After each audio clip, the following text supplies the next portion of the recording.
Now to the controversy swirling in the race to replace D.C. Delegate Eleanor Holmes Norton.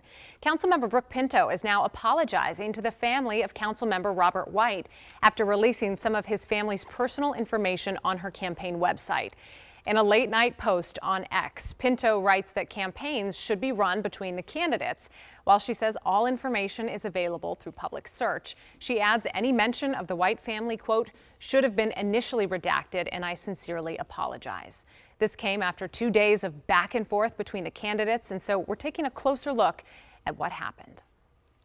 You have to understand that you seriously crossed a line. The race for D.C.'s delegate seat in Congress taking a sharp turn. Councilmember Robert White is demanding Councilmember Brooke Pinto withdraw from the race. The dispute centers on a nearly 70-page opposition research memo that was posted on Pinto's campaign website. The document lays out White's record and political positions, but it also included personal details about White's family, White's home address, and a photo of the house where he says he lives with his wife and 2 young daughters. The memo was labeled private and confidential, even as it appeared publicly on Pinto's campaign website. A lot of you saw that my opponent in this campaign posted what is essentially a doxing of me and my family on her campaign website.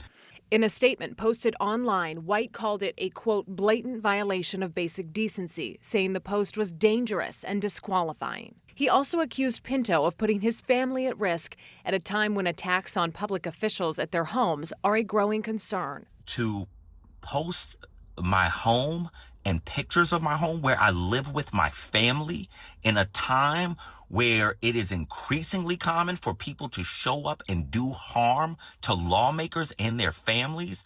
Pinto's campaign defends the research, saying the information came from publicly available sources. But after White's accusations, Pinto's team emailed WUSA 9 to say the page was updated to remove his home address and family information. The campaign writing, quote, we think that D.C. residents should know the full truth. Pinto's campaign not backing down from the broader criticism of White's record. In a statement, Pinto accuses White of hypocrisy and says voters deserve to see the full picture as the campaign intensifies.